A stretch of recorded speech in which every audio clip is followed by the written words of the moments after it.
যদি কোনো ব্যক্তি ইমানের অবস্থায় নেকির আশায় এই তারাবির নামাজ আদায় করে, বিশ্বনবী বলেন তার বিগত জীবনের সমস্ত গুনাহ আল্লাহ তাআলা মাফ করে দেবেন। জোরে বলুন সুবহানাল্লাহ।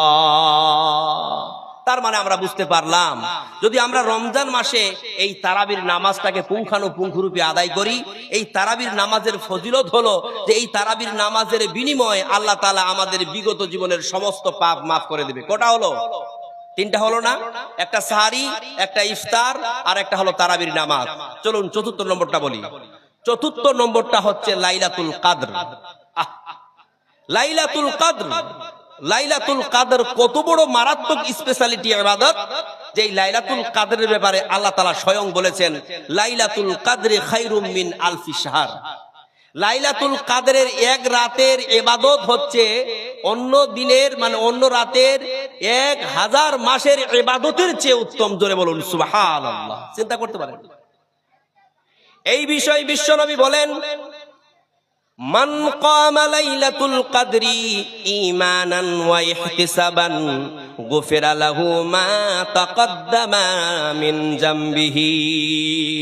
যদি কোনো ব্যক্তি রমজান মাসে লাইলাতুল কদরের রাত্রি জাগরণ করে, বিশ্বনবী বলেন এটা যদি সে ঈমানের অবস্থায় আর নেকির আশায় করে থাকে, তার বিগত জীবনের সমস্ত গুনাহগুলোকে, সমস্ত অপরাধগুলোকে আল্লাহ তাআলা মাফ করে দেবেন। জোরে বলুন সুবহানাল্লাহ। তাহলে আমরা যদি এই রমজান মাসে এই লাইলাতুল কদরের রাত্রিগুলোকে জাগরণ করি, যেগুলো আমাদের শেষ দশকের বিজোড় রাত্রিগুলো হবে, তো এই রাত্রিগুলোতে যদি আমরা লাইলাতুল কদরের রাত্রি জাগরণ করি, এই লাইলাতুল কদরের রাত্রির জাগরণের ফজিলত হিসাবে আল্লাহ তাআলা বলছেন, বিশ্বনবী বলেছেন যে তার বিগত জীবনের সমস্ত পাপ আল্লাহ তাআলা মাফ করে দেবেন। জোরে বলুন সুবহানাল্লাহ। তাহলে কটা হলো ভাই? 4টা হলো না? চলুন 5 নম্বরটা বলি। 5 নম্বরটা হচ্ছে ইতিকাফ। মান ইতিকাফা আসরান ফি রমাদান কানা কাহাজ্জাতাইন ওয়া উমরাতাইন। যদি কোনো ব্যক্তি এই রমজান মাসের শেষ দশকে ইতিকাফ করে, বিশ্বনবী বলেন ইতিকাফ করার কারণে আল্লাহ পাক রব্বুল আলামিন তাকে তার আমলনামায় 2টা হজ আর 2টা উমরা করার সমান নেকি দিয়ে দেবেন। জোরে বলুন সুবহানাল্লাহ। সুতরাং আমার ডালখোলার প্রিয় ভাইরা, বাজার গায়ের প্রিয় ভাইরা, যদি আমরা রমজান মাসে এই 5টি স্পেশালিটি ইবাদতকে যদি আমরা পালন করতে পারি, তাহলে আল্লাহ পাক রব্বুল আলামিন আমাদের আমলনামাকে নেকিতে পরিপূর্ণ করে দেবেন। ঠিক কিনা? কত নেকি দিবেন আপনি? আপনি সাহারি খাবেন, আপনার উপরে আল্লাহর বরকত হবে। আপনি ইফতার করবেন, আপনি কল্যাণের উপরে থাকবেন। আপনি তারাবির নামাজ পড়বেন, আল্লাহ তাআলা আপনার বিগত জীবনের সমস্ত পাপ মাফ করে দেবে। আপনি লাইলাতুল কদরের রাত্রি জাগরণ করবেন, আপনাকে 1000 মাসের ইবাদতের সমতুল্য আপনাকে নেকি দেওয়া হবে। আপনার বিগত জীবনের সমস্ত পাপ মাফ করে দেওয়া হবে। আপনি যদি ইতিকাফ করেন, তাহলে আপনাকে 2টো হজ এবং 2টো উমরা করার সমান আল্লাহ তাআলা আপনার আমলনামায় নেকি ঢেলে দেবেন। জোরে বলুন সুবহানাল্লাহ। কত নেকি, কত সওয়াব আপনি কল্পনাই করতে পারবেন। এত নেকিতে আল্লাহ তাআলা আমাদের আমলনামাকে ভরে দেবেন, আমাদের জীবনকে ভরে দেবেন, কেবলমাত্র এই রমজান মাসে। তাহলে এই রমজান মাস অবহেলা করা যাবে? অবহেলা করবেন? খবরদার। আমার প্রিয় ভাইরা, এই রমজান মাসকে অবহেলা করবেন না।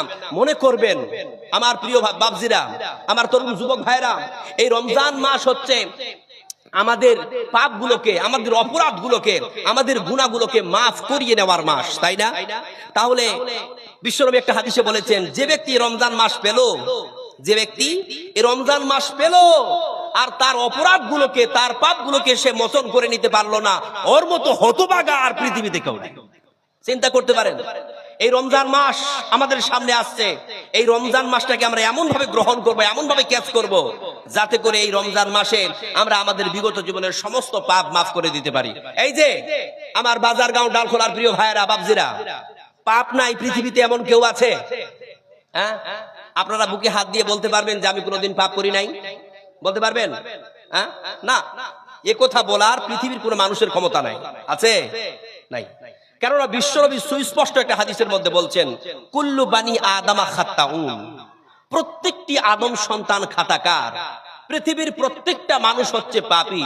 ওয়া খায়রুল খাত্তাইনা আত-তাওয়াবুন, এবং সেই সকল পাপীদের মধ্য থেকে উত্তম হচ্ছে সে ব্যক্তি যে ব্যক্তি পাপ করার পর আল্লাহর কাছে ফিরে আসে, ক্ষমা চায়, তওবা করে। জোরে বলুন সুবহানাল্লাহ। তার মানে আমরা বুঝতে পারলাম এই পৃথিবীতে যত মানুষ আছে সকল মানুষেরাই পাপী। মানুষ মাত্রই পাপ হবে, পাপ নাই পৃথিবীতে এমন কোন মানুষ নাই।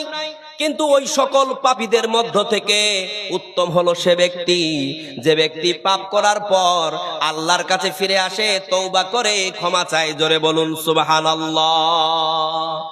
এই জন্য রাব্বুল আলামিন বলেন, ইয়া আইয়ুহাল্লাযীনা আমানু তুবু ইলাল্লাহি তাওবাতান নাসুহা। ওহে বিশ্বাসীরা, গুনাহ করেছো, পাপ করেছো, অপরাধ করেছো, আমার কাছে ফিরে আসো, ক্ষমা চাও। ক্ষমা চাওয়ার মতো ক্ষমা চাইলে আমি আল্লাহ তোমাদের মাফ করে দেব। জোরে বলুন সুবহানাল্লাহ। কোথাকার? আল্লাহ নিজে বলছেন যে ওহে অপরাধীরা, ওহে পাপীরা, যদি তোমাদের দ্বারা কোনো পাপ হয় আমার কাছে ফিরে আসো, ক্ষমা চাও, আমি তোমাদেরকে মাফ করে দেব। তাই আপনাদেরকে সাজেশন করি, যখনই দেখবেন আমাদের দ্বারা কোনো অপরাধ হয়ে যাবে, কোনো গুনাহ হয়ে যাবে, কাম টু ইওর লর্ড, সঙ্গে সঙ্গে প্রভুর কাছে ফিরে আসুন, ক্ষমা চান। ক্ষমা চাওয়ার মতো ক্ষমা চাইলে অবশ্যই আল্লাহ তাআলা মাফ করবেন ইনশাআল্লাহ। এই আল্লাহ মাফ করবে বিশ্বাসটা আছে তো? এই যে ভাইরা, আল্লাহ মাফ করবে বিশ্বাসটা আছে? দেখুন আমার প্রিয় ভাইরা, আমাদের আদি পিতা হযরত আদম আলাইহিস সালাম, তিনিও তো পাপ করেছিলেন, করেন নাই?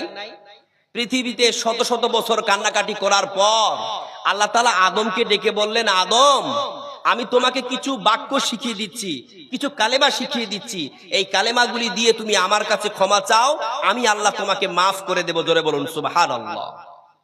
অতঃপর ফাতালাক্কা আদামু মির রাব্বিহি কালিমাতিন, আদম আলাইহিস সালাম আল্লাহর কাছ থেকে কিছু কালেমা শিখে নিলেন এবং সেই কালেমাগুলি দিয়ে আল্লাহর কাছে ক্ষমা চাইতে লাগলেন। রব্বানা যালামনা ওয়া আনফুসানা ওয়া ইল্লাম তাগফির লানা ওয়া তারহামনা লানাকুনান্না মিনাল খাসিরিন। আদম আলাইহিস সালাম আল্লাহকে বলতে লাগলেন, আল্লাহ, আমি আমার আত্মার উপরে অত্যাচার করেছি, আমি আমার নাফসের উপরে জুলুম করেছি, আল্লাহ তুমি আমাকে মাফ করে দাও, তুমি আমাকে ক্ষমা করে দাও। আল্লাহ তুমি যদি আমাকে মাফ না করো, তুমি যদি আমাকে ক্ষমা না করো, তাহলে আমি সীমা লঙ্ঘনকারীদের অন্তর্ভুক্ত হয়ে যাব। ফাতাবা আলাই ইন্নাহু হুয়াত তাওয়াবুর রহিম। অতঃপর রব্বুল আলামিন আদম আলাইহিস সালামকে মাফ করে দিলেন, কেননা আল্লাহ পাক রব্বুল আলামিন হলেন মাফকারী এবং তিনি হলেন ক্ষমাকারী। চিন্তা করুন, আদম আলাইহিস সালাম ভুল করার পর কার কাছে ক্ষমা চাইলেন? বলুন, আল্লাহর কাছে। আল্লাহ মাফ করে দিলেন তো? তাহলে এখন যদি আমরাও ভুল করার পর আল্লাহর কাছে ক্ষমা চাই, আল্লাহ মাফ করে দেবে না? এই বিশ্বাস আছে তো? আল্লাহ যখন আদমকে মাফ করে দিয়েছে, তাহলে আমাদেরকেও মাফ করে দেবে ইনশাআল্লাহ। শুধুমাত্র আমাদের একটা কাজ করতে হবে, কাজটার নাম কি? তওবা। আল্লাহর কাছে ক্ষমা চাওয়া, আল্লাহর কাছে এসে আল্লাহর কাছে ক্ষমা চাওয়া, এই কাজটা করলেই আল্লাহ তাআলা আমাদের ক্ষমা করবেন। একটা কথা বলি, যদি বাচ্চা না কান্না করে তো বাচ্চার মাও তো তার বাচ্চাকে দুধ দেয় না। তাহলে আমরা যদি আল্লাহর কাছে না কান্নাকাটি করি, আল্লাহর কাছে না চাই, আল্লাহ আমাদেরকে অমনিতে দেবে? কি করে দেবে?